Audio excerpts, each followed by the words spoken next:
we go on to premenstrual syndrome, another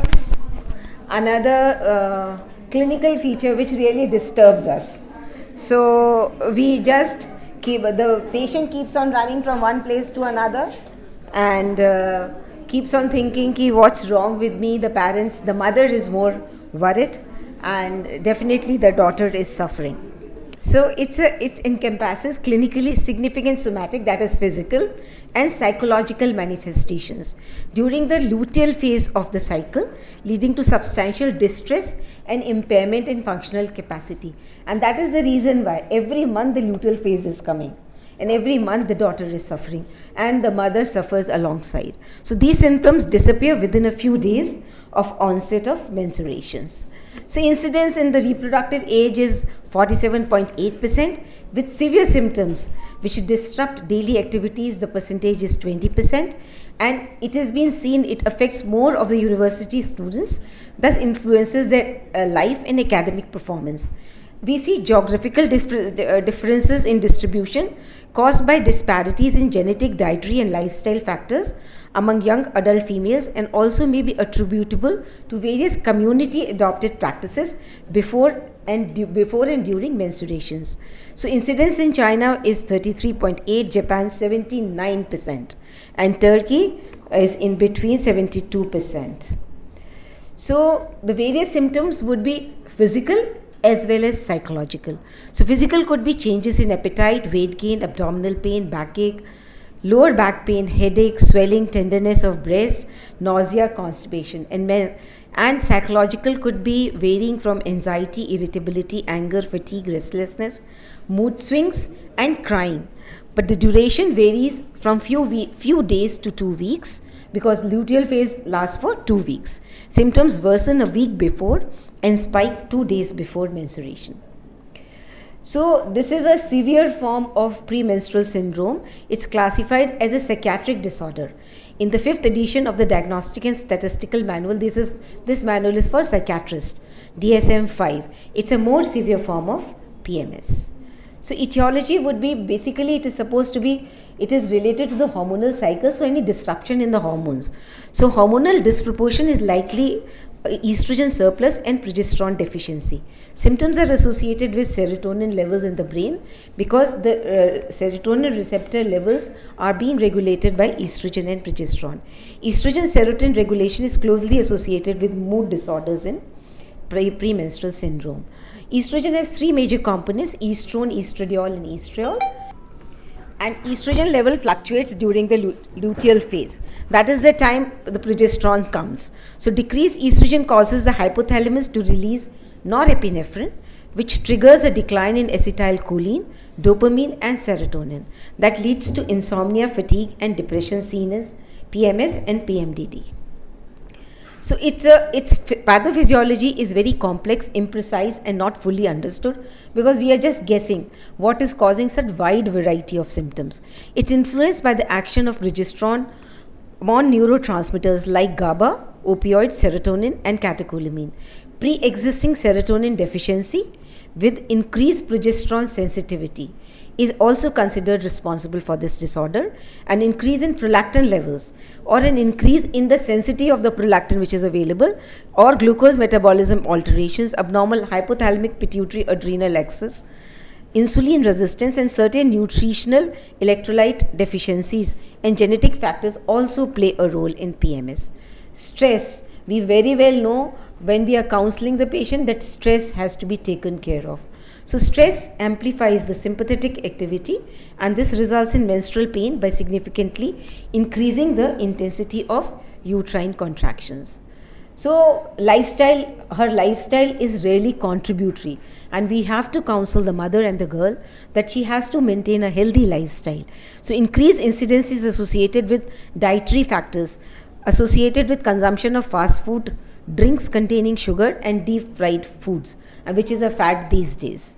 Lifestyle factors such as less habitual exercise and poor sleep quality, because the children are addicted to mobile phones at their bedtime.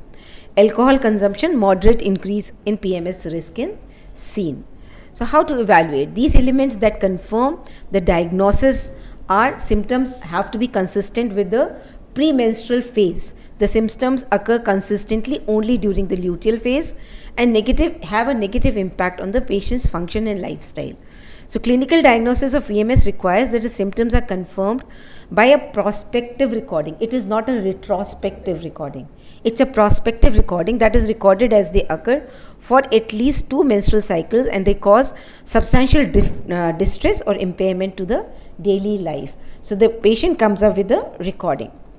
So diagnosis according to American Psychiatric Association criteria, in their Diagnostic and Statistical Manual version 4, at least 5 of the following symptoms could be present. So the first has 4 parts. So at least one of them, that is depression, anxiety, mood swings and irritability, any of them one would be counted as one, or if a person has 2, then again it will be counted as one only. Decreased interest in usual activities, difficulty in concentration, fatigue, appetite changes, sleep disturbances, feeling overwhelmed and physical symptoms. Symptoms should remit within a few days of menstruation. So that is very, very typical. They remit also. So again, I would just emphasize it is a prospective record keeping, not a retrospective analysis, which we are so used to, that we say that was a randomized control trial and this was seen. It has to be prospectively recorded by the patient, and she has to bring her records. So the differential diagnosis, we have to exclude various physical psychiatric disorders like substance abuse, affective disorders like depression, anxiety, dysthymia and panic, which are very common in university students and in adolescent girls, anemia, anorexia, bulimia, gynae conditions like endometriosis and dysmenorrhea. We have to rule out pathologies like thyroid disorders, Cushing syndrome, hyperprolactinemia, OCP use and perimenopause. We have to evaluate the patient for FSH, estradiol, TSH, prolactin and cortisol. So how we work as a healthcare team. The diagnosis of PMS is challenging due to lack of explicit signs on physical examination and lack of diagnostic testing. So now we read about those diagnostic testing, but here we do not have any diagnostic testing. Hence it requires the involvement of the patient, nurses and the physician. Patients can maintain a diary which elaborates, that is the prospective one, their symptoms and yield in early diagnosis. Nurses can be extremely helpful in collecting a filled-in questionnaire from the patients during their monthly visit. Then physician uses to analyze the two. So management starts with detailed history taking and comprehensive physical examination, and that physical examination is to rule out other disorders. Then we have treatment varies from pharmacotherapies and non-pharmacotherapy.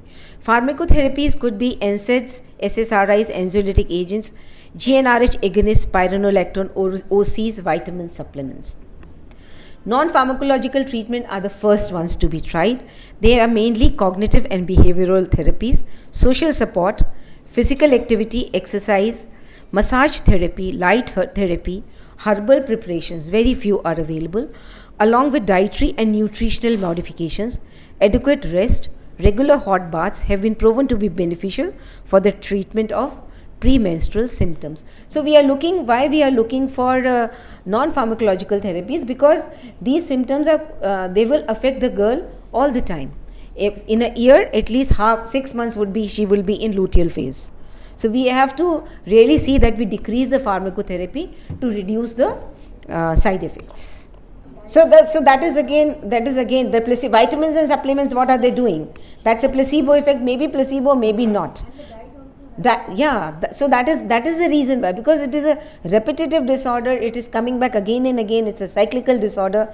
We are looking for non-pharmacological therapies. So regular exercise, avoiding stressful events, maintaining healthy sleeping habits, especially during premenstrual period, increase intake of complex carbohydrates, increasing the tryptophan levels or serotonin precursors, thus alleviating PMS signs and symptoms. Calcium, vitamin C, hormones, gonadotropin releasing hormone analogs, danazol, and rarely as a last resort, hysterectomy and bilateral oophorectomy, as stated by Baker in 2012. So what is the patient education? Involves discussing the problem with the patient, with empathetic hearing and providing insight on the reasons for her problems. Involvement of the partner, if she is married, in understanding the problem, also assists the patient in seeking help at home or seeking treatment from a healthcare provider. Educating patients about reproductive health helps the patient-physician relationship, which makes symptom expression and treatment seeking much easier.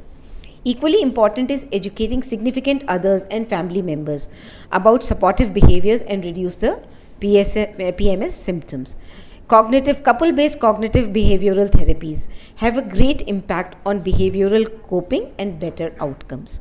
Mass education through mass media, radio, TV, digital platform regarding diagnosis and effective treatment of PMS is very helpful. Number one, it is giving information. Number two, children are hooked up to it and they believe more in peers and what is available over the net.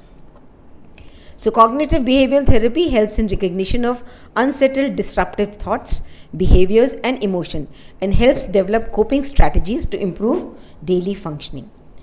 Herbal medicine, which has been used, is Vitex agnus castus, that is common chestberry. It's the only herbal medicine that has been proven to control PMS associated mood swings and irritability.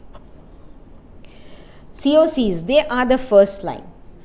COCs are the first line, and here the COCs, we are not using the regular COCs, we are using a COC which drospirenone, which is an anti-mineralocorticoid and anti-androgenic, and it has to be given in a continuous fashion. And in studies it has been seen, if it is given continuously for 6 months, we definitely get better results because we get less estrogen free days. So in this also, otherwise it is 24/4 pill, we don't even have those 4 pill missing. We keep on giving it continuously. So SSRIs, they are first line treatment of PMS with predominantly emotional symptoms. If they are very distressing, then definitely we have to go on SSRIs. They were found to be effective for reducing the overall symptoms of PMS and also for reducing specific types of symptoms which are psychological, physical and functional, and irritability. So many of the physical symptoms are attributable to psychosomatic disorders. That is the reason why SSRIs are very effective in them also. So SSRIs would include fluoxetine, Prozac and Sarafem, sertraline, citalopram and paroxetine. They can be taken there are 4 ways they can be taken. Because the disease affects the luteal phase, we can give it in luteal phase only, or we can give it continuously over both the follicular and the luteal phase, or we can give in a way that we give a lesser dose in follicular phase and a higher dose in luteal phase, and it can be given symptom onset oriented also. So 4 ways we are given to minimize the dose and the duration to have a lesser effect. Although I was having a talk with my friend who's gynecologist turned psychiatrist now, she is in UK. By chance we were talking, so I was asking her. So she said these drugs, honestly, they take 2 to 4 weeks to start for the onset of actions. But in PMS, it has a very specific reason why it comes, because of those hormonal imbalances. It is seen to be affected in breakaway manner also. We might not need to give them in continuous manner. So nearly effectiveness was seen to be nearly same. Side effects seen are nausea, seen in 1 in 7 women, and asthenia, that is weakness, seen in 1 in 9. Others are anxiety, dizziness, insomnia, sedation, GI disturbances, headache, loss of libido and anorgasmia. So antidepressant use, SSRIs are the first line. 60 to 70% will respond to SSRIs versus 30% to placebos. Here is the role that if we have given placebos, there is another way of confirming if these symptoms are due to PMS only. Then you give a GnRH suppression, you give a agonist for 3 months, and if the symptoms are going away, that means these are symptoms because of hormonal imbalance. Dosages are lower than the major depressive disorders and the response is more rapid, and this was the reason where I think what Reena told me makes more sense. So these are the depressants which are not to be used because they will not be effective. Non-serotonergic antidepressant, because we know serotonin is the main cause. So non-serotonergic antidepressants are not effective, that is desipramine, bupropion and maproteline. Rapid onset allows for intermittent dosing in luteal phase only. So FDA approved SSRIs are paroxetine, starting with a 12.5 milligram per day up to 25 milligram per day. We can give it either continuous or intermittent. Fluoxetine, starting again at 20 milligrams per day up to 60 milligrams per day. Again, it can be continuous or intermittent. Sertraline, starting at 50 milligrams per day up to 150 milligrams per day continuous, or 50 milligrams per day to 100 milligrams per day intermittent. So these are the FDA approved drugs and doses. Nowadays newer ones have come, citalopram and escitalopram. They also can be used in cases in these drugs are not working. They are better SSRIs. They are again SSRIs. So luteal phase and symptom, this is the way the dosing is done. Start SSRI at day 14 in a 28-day cycle. Take SSRI for 2 weeks and stop when the periods begin. Symptom onset, dose when symptoms begin and as long as they last. Then cycles have to be regular. Continuous dosing, taking SSRIs during the whole month.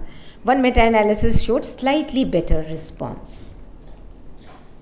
So choosing among SSRIs, citalopram, fluvoxamine, escitalopram have similar effectiveness. Response and tolerability vary between agents and patients. Choose medication based on side effects profile and other symptoms to target, and consider the family history as well. So the key points in choosing the SSRIs are the first line treatment for PMS and PMDD. Only serotonergic antidepressants will work in this situation, and doses are lower and response is always immediate. So the prognosis, symptoms of PMS can mostly recur after stopping the treatment, except after oophorectomy and menopause, which is we don't offer because we usually see younger girls suffering. And what are the complications if we leave it untreated? Untreated PMS are likely to affect sexual life, thereby leading to high levels of sexual distress, which in turn can lead to relationship problems and more psychological issues.